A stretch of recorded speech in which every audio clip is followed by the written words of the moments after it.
అందరికీ ముందుగా నమస్కారం. Welcome back to my channel Eeranna Pallavi blogs. అందరూ ఎలా ఉన్నారు? మేమైతే చాలా బాగున్నాం. మీరు కూడా బాగుండాలంటే నేను మనస్ఫూర్తిగా బాగుందని కోరుకుంటా ఉన్నాను.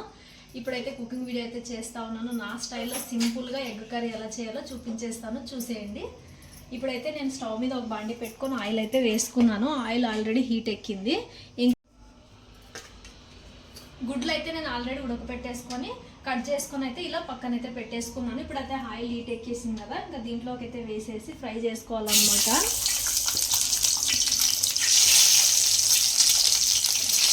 ఒక్కటొక్కటైతే ఇలా ఆయిల్లో వేసేసుకొని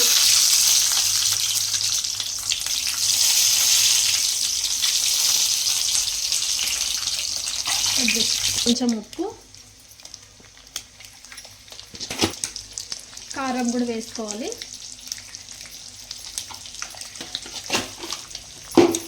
చిటికెడైతే పసుపు.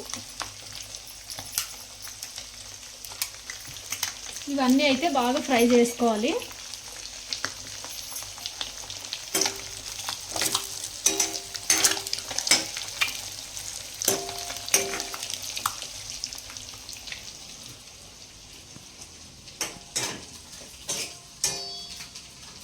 ఎగ్స్ అయితే అన్నీ కూడా ఇలా ఫ్రై చేసేసుకొని పక్కన పెట్టేసుకోవాలి.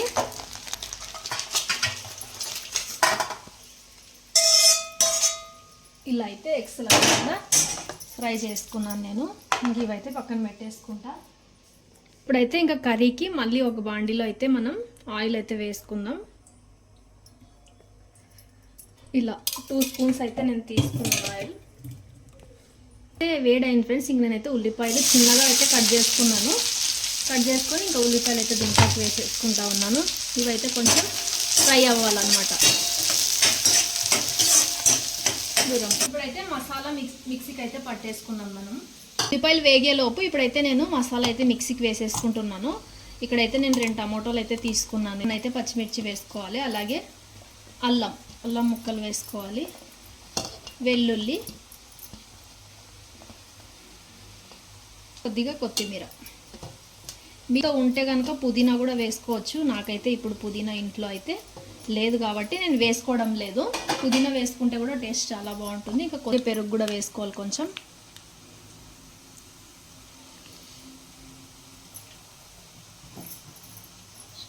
ఇవన్నీ అయితే మిక్సీకి పట్టేసుకున్నాం.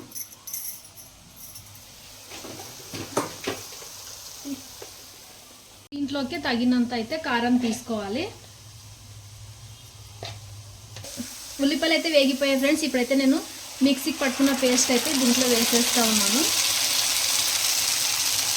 ఇప్పుడు ఇదైతే బాగా కొంచెం ఫ్రై అయితే చేసుకోవాలి, పచ్చివాసన పోయే వరకు.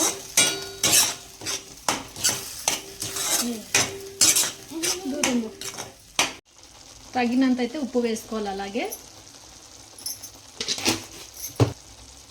కొద్దిగా పసుపు.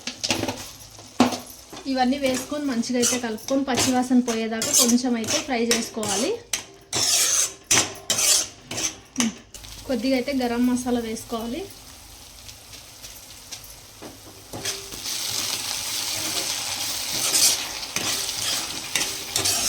గరం మసాలా వేసుకొని అలాగే ఒక గ్లాస్ నీళ్ళు అయితే యాడ్ చేసేసుకోవాలి.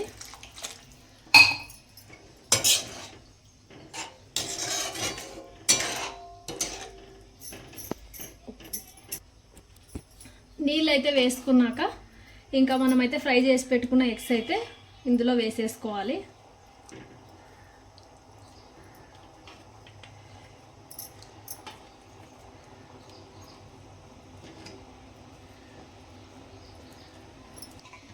ఎగ్స్ అయితే వేసుకున్నాక మూత అయితే పెట్టేసుకొని కొద్దిసేపు అయితే ఉడికించుకోవాలి. మన ఎగ్ కర్రీ అయితే రెడీ అయిపోయింది. ఇప్పుడైతే ఇంకా కొంచెం కొత్తిమీర అయితే వేసేసుకొని స్టవ్ అయితే ఆఫ్ చేసేసుకోవాలి. ఇదైతే చపాతీలోకి కానీ అలాగే రైస్లోకి కానీ సూపర్ కాంబినేషన్. తప్పకుండా ట్రై చేయండి. ఎగ్ కర్రీ అయితే నా స్టైల్లో సింపుల్గా ఇంట్లో ఉండే వాటితోనే ఎలా చేయాలో కూడా చూపించేస్తాను. ఎగ్ కర్రీ చాలా అంటే చాలా టేస్ట్గా ఉంది. మీరు కూడా తప్పకుండా ట్రై చేయండి. ఎగ్ కర్రీ ఇష్టపడని వాళ్ళు కూడా ఇష్టంగా తింటారు అనమాట. చపాతీలోకి కానీ రైస్లోకి కానీ ఎలా కావాలంటే అలా తినవచ్చు. అన్నిట్లోకైతే ది బెస్ట్ అని చెప్పొచ్చు. ఇంకా ఈ వీడియో కనుక మీకు నచ్చితే ఒక చిన్న లైక్ ఇచ్చి నా ఛానల్ని సబ్స్క్రైబ్ చేసుకొని వెళ్ళండి. అంతవరకు బాయ్.